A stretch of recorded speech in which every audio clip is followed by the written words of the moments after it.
C'est bon, on va bien? Re-bienvenue.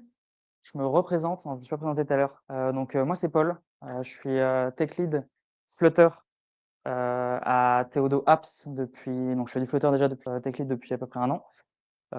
J'ai pas que ça comme, corde à mon arc, on va dire. Je suis aussi expert accessibilité, du groupe.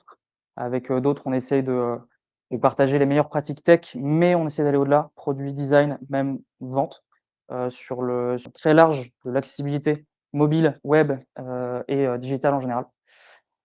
Et aujourd'hui, je vais vous parler de Bluetooth et en particulier Bluetooth Low Energy, et un peu de Flutter quand même, parce qu'on est un métaux Flutter. Hem, D'abord un peu d'histoire. Si je vous dis Bluetooth et un peu d'histoire, normalement vous savez quel slide, je vais mettre après. Sinon, ça va vous faire un petit, pas raconter, notamment à Noël. Je vais vous parler du coup du grand roi Harald Bluetooth, Gamson, dont, le nom Bluetooth et le logo, est tiré à l'origine. Donc c'est un roi qui a unifié il y a, plus, d'un millénaire, le Danemark et la Norvège, et il avait une dent morte qui a tourné, en tout cas selon la légende, qui a tourné au bleu-gris, d'où, son pseudonyme, Bluetooth, après coup.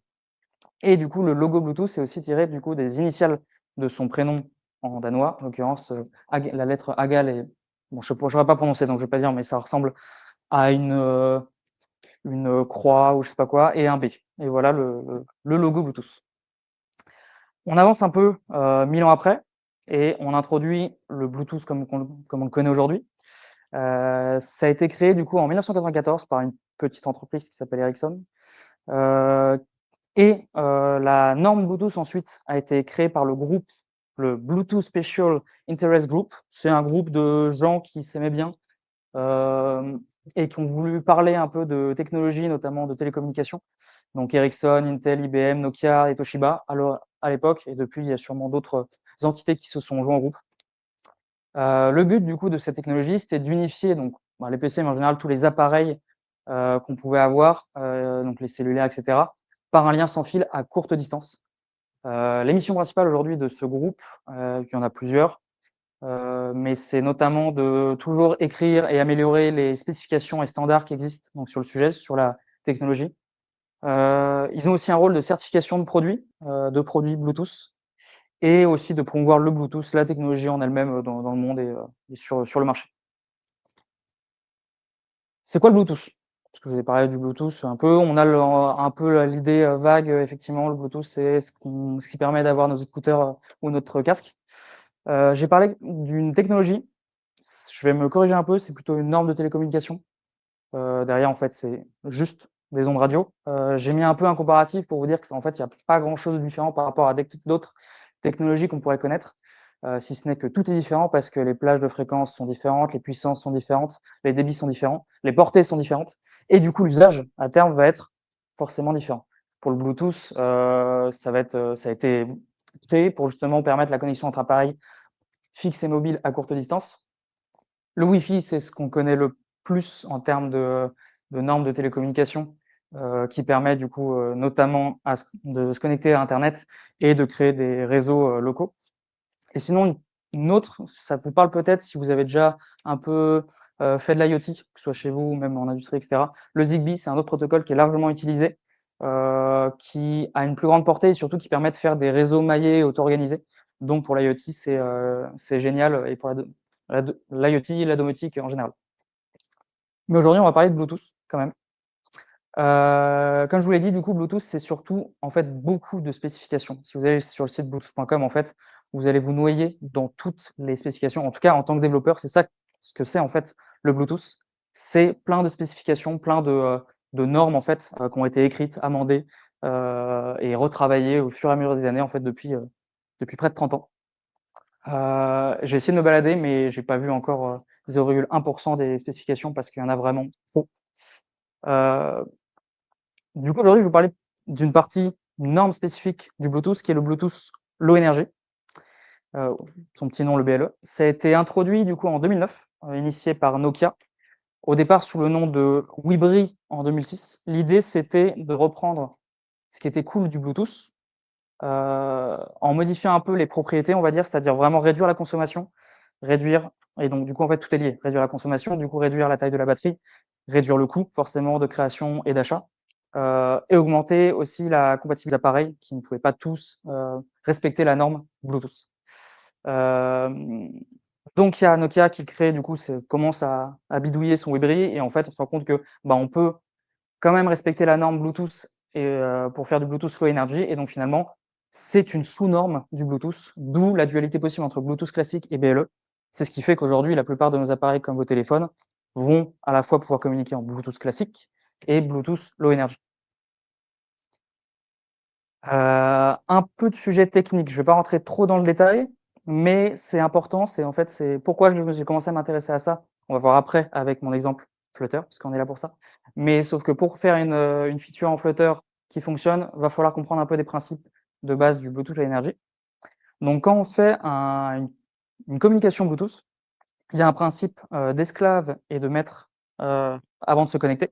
On a du coup des produits qui s'advertisent, qui se montrent sur les réseaux, sur le réseau Bluetooth et d'autres appareils comme généralement notre téléphone qui va scanner et essayer de voir justement qu'est-ce qu'il y a aux alentours. Et donc c'est par paquet en fait que le produit, s'advertise en continu. On peut choisir, selon l'embarqué de toujours s'advertise ou que quand on l'actionne. Par exemple vos écouteurs, a priori, c'est quand on ouvre le boîtier, ça va commencer à faire un advertise. C'est un exemple. L'advertisement data, du coup, on a déjà un peu de données qui transitent à ce moment-là. Pas beaucoup, on est à un max de 31 bits, c'est mini paquet à faible débit et on envoie plusieurs informations, notamment la MAC adresse. Parfois, c'est pas toujours implémenté, le nom du produit en long et en court. L'apparence, c'est ce qui permet de différencier dans vos paramètres, de votre téléphone, si c'est des écouteurs, un casque, une télé, une voiture, ou autre, ou un produit, Bluetooth, dont on ne sait pas. Et on a les manufacturer data, ça c'est des informations un peu plus spécifiques selon le constructeur, s'il a besoin d'ajouter des informations, lorsqu'il va s'advertise. Ensuite, on a la partie connexion, parce que là, on a juste montré qu'on voit des produits, et on les voit un petit peu quand on regarde ses paramètres de son téléphone. Il y a 2 phases ensuite qui sont importantes, c'est le pairing, donc l'appairage et le bonding, donc c'est le lien. C'est 2 étapes qui sont pas forcément en tout cas, il y en a une qui est pas nécessaire, mais le pairing, c'est la phase de vraiment de connexion au produit et c'est souvent une création d'une session encryptée. C'est souvent il y a une sécurité forcément qui est ajoutée pour pas se connecter partout, enfin avec, tous les appareils avec du coup, avec un appareil maître et un appareil esclave. Il y a des règles, qu'on peut respecter et du coup, il y a la phase de bonding. Ça, c'est ce qui permet justement d'éviter à devoir vous reconnecter à chaque fois, de refaire une demande d'authentification, et ça permet de garder en mémoire les clés, lors du pairing pour les futures connexions. Après qu'on s'est connecté, du coup, là, on va arriver vraiment à la communication. Qu'est-ce qu'on communique? Il y a une hiérarchie importante qui a à connaître parce que, du coup, c'est des principes, une hiérarchie qui va être utilisée dans les librairies, mais du coup aussi Flutter qu'on va voir après. Les principes fondamentaux, du coup, c'est le protocole GATT avec les services et les caractéristiques. Donc un profil, donc c'est un device en fait, Anton va se montrer avec potentiellement plusieurs services. Un service, c'est une feature. Ça peut être, par exemple, la batterie. La batterie, c'est, une feature d'un appareil Bluetooth et ensuite, les caractéristiques, ça va être plutôt des fonctions associées à cette feature. Donc, par exemple, lié à un service de batterie, on pourra avoir le niveau de batterie. On peut savoir s'il est connecté en externe, enfin, sur un secteur. On peut connaître ce genre d'informations. Si c'est implémenté au niveau du produit. Heu Pas rentrer dans les détails, mais il y a du coup, c'est tout je parlais tout à l'heure que il y a des normes qui ont été écrites, des conventions. Donc il y a certaines adresses de services et les adresses de caractéristiques qui sont réservées pour justement permettre la compatibilité et pouvoir s'aligner en fait sur les normes, savoir du coup qu'on sait si on implémente ces adresses-là, ça va être bien lu par un autre téléphone ou un autre appareil. Donc là, j'ai mis, très grossièrement du coup le nom du device, l'apparence, le nom du manufacturer, ça peut aussi exister et du coup la batterie par exemple. Mais c'est possible aussi, comme j'ai dit, si vous êtes un constructeur d'appareils Bluetooth, de créer vos propres services. Et alors comment on fait? J'en ai aucune idée, parce que je fais pas de l'embarqué. Aujourd'hui, on va parler un peu plus de Flutter, quand même. Mais c'est possible. Si vous travaillez du coup avec des équipes embarquées, c'est intéressant, mais je ne saurais pas expliquer. on va arriver du coup à parler de Flutter, Bluetooth Low Energy en Flutter. Comment on fait? Bah, du coup, on va sur PubDev, on tape et on regarde ce qui tombe. Le premier, c'est du coup vraiment le name match de PubDev, Bluetooth, qui est une V0.1.0 qui est sortie il y a 6 ans, qui est évidemment pas Dart3 compatible, qui a 33 downloads. Bon, on sait qu'on va pas s'y intéresser. Je regarde quand même l'introduction. C'est un fork de Flutter Blue. OK. On va voir ce que c'est que Flutter Blue. OK, il y a déjà un peu plus d'informations, plus de downloads, mais ça reste quand même une V0.8.0 qui est sortie il y a 4 ans. C'est toujours pas terrible, en tout cas en termes de maintenance. Si je veux m'intéresser à ça, bon, je pourrais regarder l'implémentation, faire des forks, mais bon. Je continue un peu ma recherche et je tombe sur Flutter Blue+. Ah! OK, on a un truc. Une V2 qui est sortie il y a 28 jours, c'est d'aujourd'hui, hein. 150 000 téléchargements, plus d'1 millier de likes. Il y a un mainteneur qui est qui est très actif, en tout cas qui était surtout très actif au début, mais qui continue, à chaque fois qu'on lui pose des questions. En vrai, moins d'une semaine, il arrive à réagir et c'est pas son projet principal. Ça reste quand même un seul mainteneur, donc ça peut quand même être, dangereux. Je me dis: «OK, cool, trop bien. On a notre package où on va pouvoir faire des choses a priori», après avoir vu l'implémentation forcément. Par contre, je regarde la V2, le changelog de la V2, c'est un changement de licence. Bon, et on se rend compte en fait qu'il l'a rendu payant, son package. Donc il a changé la licence, il faut acheter la licence qui est à plusieurs milliers d'euros. Bon, c'est pénible, en même temps c'est normal, hein, il fait un truc, enfin c'est normal, c'est son choix, on va dire. Donc là, plusieurs choix s'offrent à nous, soit on fork, soit on reste à la version inférieure, soit on discute, soit on achète, peu importe. Et en plus, il y a un truc qui pourrait être bloquant, c'est qu'on peut pas faire du BLE en background d'application. Ah, déjà là, c'est aussi restrictif. Et en fait, quand on va voir les autres packages, en fait, il y en a aucun qui fait du, Bluetooth en background ou en tout cas, c'est pas maintenu. Il y en a, mais c'est là, on regarde, il y a plus de 2 ans, les derniers packages, il y a très peu de téléchargements, c'est flou. À la limite, le seul qui a l'air intéressant, c'est le Bluetooth Low Energy ici, que j'ai pas trop regardé en détail, mais qui voilà, qui est à creuser, mais qui est pas fou. Donc il y a toujours la possibilité d'aller toucher au natif. Mais en même temps, on est en train de toucher à une, fonctionnalité un peu core d'un OS qu'est le Bluetooth, donc ça paraît pas si déconnant de devoir aller regarder un peu ce qui se passe en natif. On va pas aller voir le natif aujourd'hui, je vous promets. Bon, je vous ai juste montré 2 classes core des 2, des, heu, des 2 OS. Donc si on résume, bah, en fait, que choisir? Si on a besoin du Bluetooth au background, bah, a priori, en tout cas pour l'instant, c'est la meilleure solution, c'est d'implémenter nativement votre solution, ou de contribuer à la limite, bah, du coup, sur effectivement le package de Flutter Blue+, il y a une issue qui est en cours, qui a été ouverte et le mainteneur est ouvert. C'est pas sa priorité, mais si on veut contribuer, peut-être qu'il va pouvoir nous aider. Il y a ça qui est possible. Question qui est importante à se poser, je la fais parce que du coup c'était le cas, et je vais vous le présenter après sur mon projet. Si vous êtes constructeur des produits auxquels vous voudrez vous appairer, dans ce cas-là, bah, ça va dépendre du besoin forcément, de vos fonctionnalités, de votre, vie de produits et d'applications, mais ça peut être intéressant quand même d'aller regarder, enfin de faire une implémentation native pour être sécurisé, de savoir ce que vous faites. Vous allez contrôler les versions de votre embarqué et la version de votre application, donc c'est plus sécure. Mais bon, les libs existent toujours. Et d'autres besoins, bah, du coup, voilà, encore une fois, ça dépend du use case, des produits, du besoin de maintenance. C'est, comme toujours quand on choisit une librairie Flutter. Nous, on a choisi on avait déjà fait l'implémentation avec Flutter Blue+, avant qu'elle passe payante. Pour l'instant, on a fait le choix parce qu'on a des fonctionnalités, restreintes, de rester sur ce package à la version inférieure, avec le risque que, bah, avec les montées de version d'OS, ça pète. Mais on a, je vous montre après, on a réussi à créer un truc qui, a priori, va être assez abstrait pour qu'on puisse itérer et à la limite, repasser dessus un jour. Mais ça nous a permis de développer une feature assez rapidement. Du coup, je vais vous montrer un peu ce qu'il y a dans Flutter Blue+, mais c'est globalement des concepts, donc on va faire le lien avec ce que je vous ai montré tout à l'heure, avec le Bluetooth, et qui se retrouvent dans la plupart des packages. On a toujours la notion d'un manager avec du coup la possibilité de scanner. Donc c'est ce que je vous l'ai dit, en tant que téléphone, on va scanner les produits. On va avoir du coup des scan results avec plusieurs informations, les Bluetooth devices, les advertisement data, donc les data d'advertising. On a aussi une information qui peut être nécessaire, le RSSI, donc c'est le niveau de en décibels de du, la qualité en fait de réseau qu'on reçoit. Donc plus on va être loin, plus elle va réduire. Plus on va être proche, plus elle va se rapprocher de 0. un timestamp aussi de l'heure à laquelle on a pu scanner le produit. Dans l'advertisement data, on a plus d'informations, donc le nom qui est je vous l'avais dit du coup dans le payload d'advertising, on peut donner des informations comme le nom du produit qu'on lui a donné.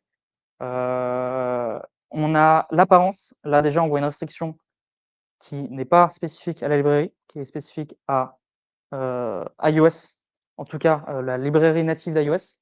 On ne peut pas avoir les informations, en tout cas aujourd'hui, de l'apparence. C'est-à-dire que depuis une application, non, votre paramètre iOS, vous ne pourrez pas savoir s'il s'agit d'un téléphone, d'écouteurs et cetera. Sauf si vous contournez, et c'est ce qu'on a fait évidemment. On a dû contourner en passant par les manufacturer data. Donc au lieu de passer par l'apparence ici, on a ajouté un autre champ qui est du coup une map. On a ajouté du coup une apparence factice. Donc effectivement, on va pas pouvoir respecter les protocoles standards. Donc si on va être lu par un autre appareil, on va pas être lu de la bonne manière. Mais dans notre cas, on s'en fiche parce que notre appareil va être pilotable uniquement par notre application. C'est le choix en tout cas. Voilà, on a des informations sur les services dont je parlais, voilà. Et du coup, on a la partie vraiment communication à ce moment-là, dès qu'on a réussi à faire l'appairage. Donc on a le Bluetooth device qui comprend une méthode qui permet de récupérer les services. Les services, je vous l'ai dit, c'est les features, les fonctionnalités. Les services, du coup, on a des caractéristiques et dans les caractéristiques, du coup, on a les méthodes qui vont être importantes pour nous. On va pouvoir lire, on va pouvoir écrire et on va pouvoir aussi écouter avec un stream, les valeurs qu'on veut avoir en ce qu'on appelle notify. On va pouvoir subscribe en fait à une, certaine caractéristique. Quel était le besoin sur mon projet? Heu, Mon client, du coup, est une industrie qui produit, c'est un constructeur d'objets connectés. Comment ça fonctionne très brièvement? On a notre, téléphone qui communique avec le cloud, qui lui va envoyer les commandes au produit et inversement. Le produit, il peut avoir un maillage spécifique avec des protocoles spécifiques. Ça peut être du Wi-Fi, du Zigbee ou autre, peu importe. En tout cas, il se connecte en Wi-Fi à notre FAE, notre fournisseur d'accès à internet, puis au cloud. Sauf que, bah, pour qu'il puisse se connecter en Wi-Fi, heu, il va bien falloir lui donner les credentials, lui dire: «OK, connecte-toi à ce réseau». Ça a été choisi, ça dépend des appareils, mais qu'on ne puisse pas renseigner les réseaux Wi-Fi depuis l'IHM embarqué du produit. En tout cas, pas pour tous. Donc on est obligé, pour des raisons de coût d'ailleurs, on est obligé d'implémenter une feature in-app pour pouvoir lui donner les credentials. Ça a été fait avant avec un protocole Wi-Fi, mais on s'est rendu compte de edge case où c'était compliqué, parce que du coup, si on se connecte en Wi-Fi au produit, bah, on n'a plus accès à internet. Donc pour pouvoir vérifier qu'on est bien connecté au cloud et cetera, faut faire des parcours particuliers. En plus, ça dépend des produits, c'est un peu galère. On avait aussi un cas où, bah, la personne, du coup, était à côté de son produit. On lui demande, du coup, d'aller chercher ses credentials, Wi-Fi. Bon, bah, il va vers sa box, sauf que, bah, il se déconnecte du produit. Ah, bah, mince, du coup, il peut pas les envoyer, donc il est obligé de retourner ou noter sur papier. Donc on avait que des clients pas très contents. C'est là qu'intervient le BLE. On a choisi, du coup, de remplacer le protocole Wi-Fi entre le téléphone et le produit et l'envoi des credentials, par le BLE et dans ce cas-là, c'est bon, on est toujours connecté à internet. Par contre, le problème de s'éloigner du produit est toujours existant. En fait, on ne peut pas trop le régler, malheureusement. En tout cas, pas par cette, manière-là. Donc les features, si je résume sur mon projet, il y en avait quelques-unes. Il y avait envoyer les credentials, une feature aussi pour lire les réseaux Wi-Fi que le produit détectait, ce qui nous permet plus facilement depuis l'app de dire: «OK, vu que tu as détecté ce réseau, tu peux t'y connecter», au lieu d'avoir à forcément rentrer ces credentials. On a évidemment prévu une feature de scan de QR code du Wi-Fi, évidemment. Mais ça nous permet du coup de simplifier les parcours utilisateurs. Lire les états de connexion, ce qui nous permet d'avoir plus d'informations in-app pour savoir si le produit est bien connecté à internet, puis, enfin au Wi-Fi d'abord, puis internet, puis au cloud et comme ça on est sûr que notre produit va bien fonctionner et du coup, on a aussi la fonctionnalité dont je vous avais parlé tout à l'heure, lire l'apparence type de produit parce qu'effectivement le client a plusieurs types de produits différents et on veut les, différencier, quand il est en train de faire ses appairages. Ce qui fait qu'à droite, vous voyez un tableau de spécification qui a été créé par notre, équipe embarquée qui nous met à disposition certains UID de services et donc ensuite de caractéristiques. OK, on sait comment on va le piloter. Ce qui fait que nous, on a créé un package, du coup, à partir d'une classe abstraite, on va lister toutes les fonctionnalités vraiment dont on va avoir besoin. Donc les premières étapes, c'est-à-dire, start le scan, stop le scan, se connecter à un produit, se déconnecter, avoir les networks, enfin les réseaux, envoyer les credentials et avoir les états de connexion du produit. Mini démo, je vais pas pouvoir vous présenter l'app en elle-même parce que j'ai pas le droit de vous la montrer, mais je vais vous présenter l'app d'exemple de Flutter Plus, juste pour qu'on s'en rende compte, mais quand même avec un produit de mon client qui est juste en dessous. Donc là, on a la liste de tous les produits qui sont en Discover. Il y en a beaucoup. J'imagine que tous vos téléphones, a priori, sont connectés en Bluetooth. Il y en a d'autres aussi. Je connais pas vos MAC adresses, mais voilà. Par exemple, on voit mon ordi. On a le PC d'Arnaud, barre de son, et cetera, et cetera. Et normalement, si je trouve mon produit qui va arriver, voilà, celui-ci. Je sais qu'il s'appelle comme ça, du coup.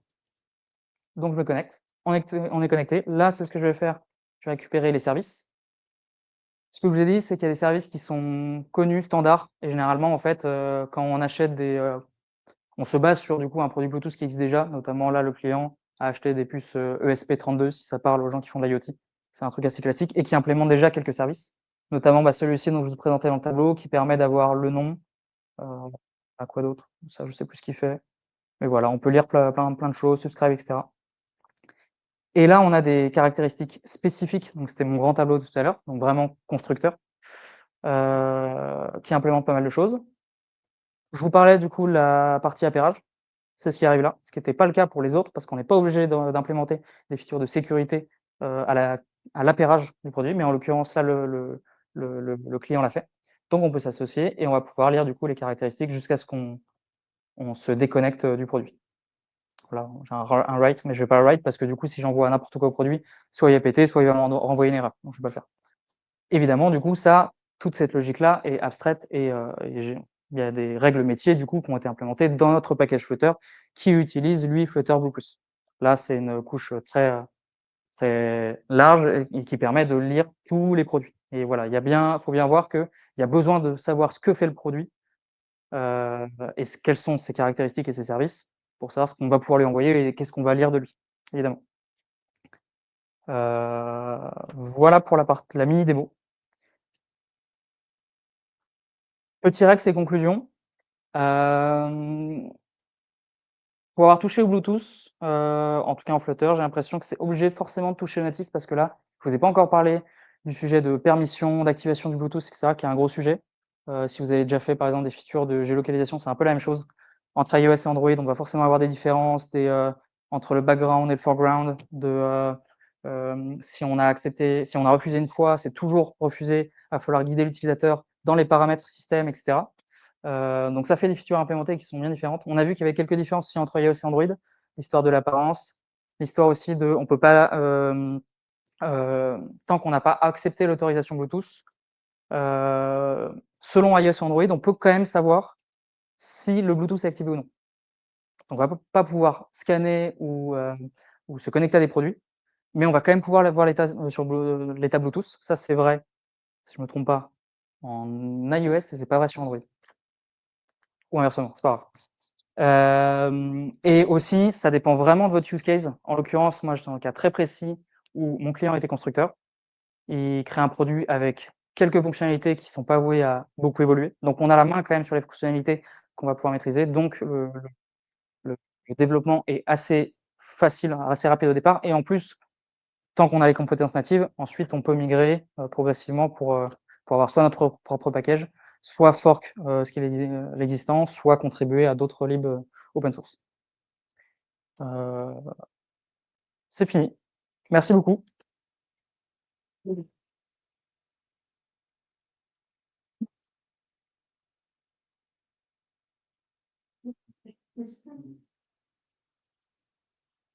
Su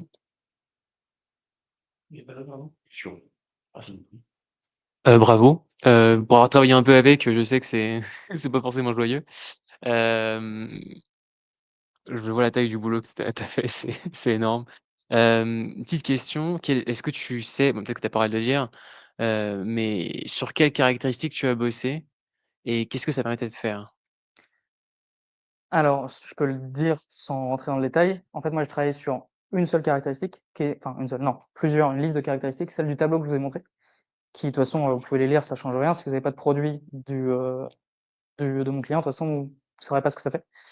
Heu et donc là, les différentes caractéristiques que je vous ai montrées, c'était du coup celles qui permettent d'envoyer les credentials de lire les réseaux Wi-Fi, de lire l'apparence, et cetera. Les autres, conventionnels, donc ceux de la norme, et cetera, la batterie que je vais montrer, ça, du coup, j'ai jamais eu à l'utiliser. On n'en avait pas l'usage, en tout cas, et j'ai pas eu d'autres projets, du coup, j'en ai besoin. Mais je vous ai montré un peu les cas classiques, donc avoir le nom du produit, et cetera, et cetera. La batterie, ça pourrait être une caractéristique, pardon, un service usuel et que tout le monde implémente, mais c'est pas le cas. Je pourrais regarder tous les caractéristiques, tous les services des produits que je vous ai montrés tout à l'heure. Il y en a très peu en fait qui l'implémentent. Donc c'est vraiment au besoin s'il faut quoi. La plupart de vos écouteurs, normalement, il devrait y avoir. Mais voilà. Et autre petite question du coup qui est liée, moi j'avais bossé avant le B enfin, du coup pas sur le BLE, mais je sais pas si c'est Classique. une norme qu'il y avait avant, classique? Le classique. Avant Bluetooth le Bluetooth classique? 4.0, Ouais, Bluetooth c'est 4.0 qui ça. a introduit la nouvelle norme BLE, c'était du Bluetooth classique. OK. Et alors moi je me souviens que c'était pour la quantité de données, surtout la rapidité puisque BLE était un poil, je crois, je vais pas dire des conneries, mais je crois qu'il est un poil moins rapide. L'objectif c'est d'avoir en quelques microsecondes l'information en très, très rapidement. Et est-ce que le fonctionnement est similaire, dans les 2 normes? Ou est-ce qu'il y a vraiment un changement drastique avec BLE? Il y a des différences dans les concepts. Il y a toujours des hiérarchies qui sont similaires sur la partie discover, scan, hem, communication, pairing et banding. Mais effectivement, dans la communication ensuite, ça va être différent. Moi, je vais pas du tout traiter le câble Bluetooth classique, pour être honnête.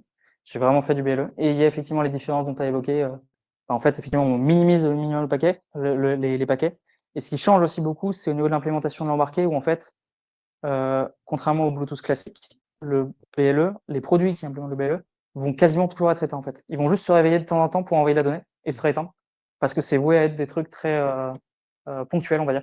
Alors que le Bluetooth, classique, bah, c'est souvent utilisé pour l'audio, par exemple, on a besoin d'une communication constante, en fait, et d'un lien constant. Même si, là, les nouvelles normes Bluetooth 6.0 qui arrivent, à des, enfin le BLE, le Bluetooth 6.0 avec du coup la partie BLE va apporter du coup quand même des trucs très faibles, très basse consommation et quand même pouvoir faire des features comme de l'audio et cetera. Mais voilà, la différence concrète de l'implémentation entre Bluetooth classique et BLE, je ne saurais pas dire.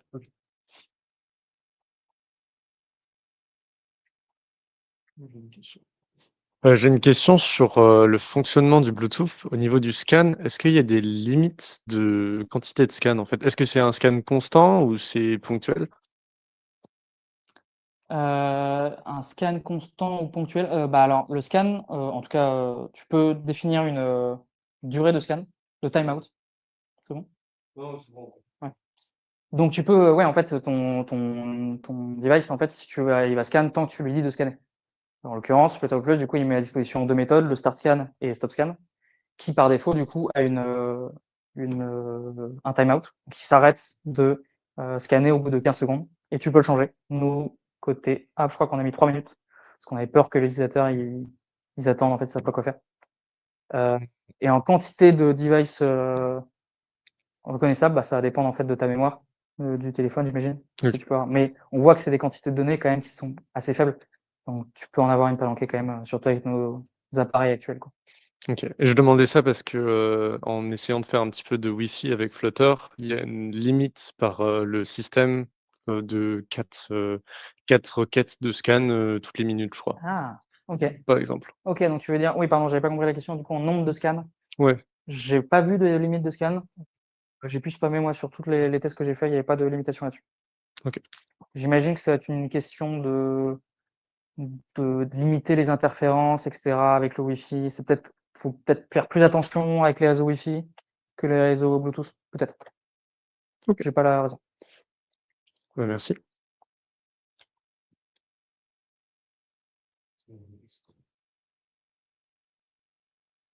Merci pour la presse.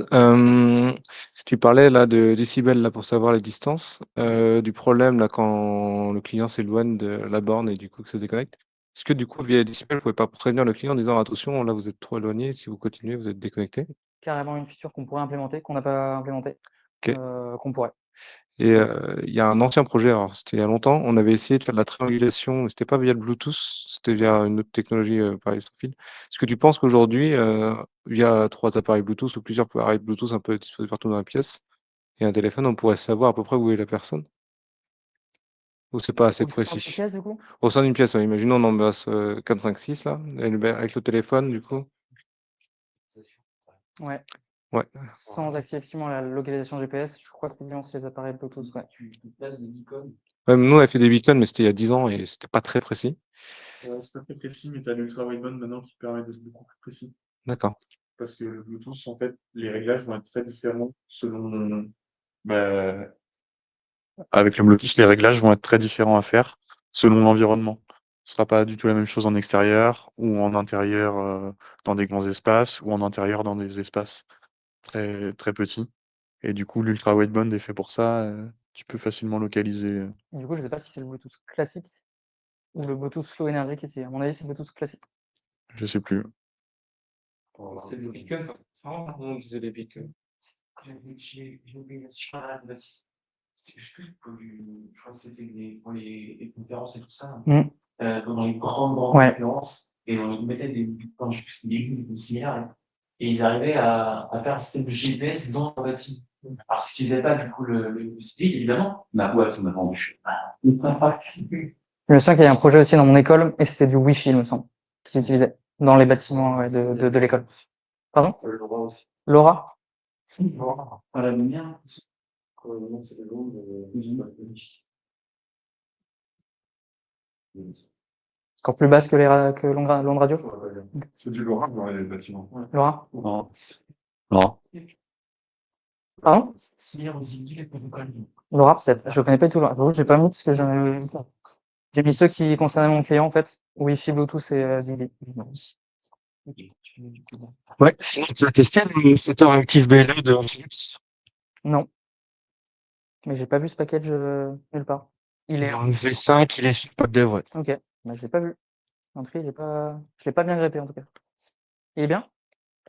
Je sais pas. Quand tu sens pas pour l'aider. Je vais le tester.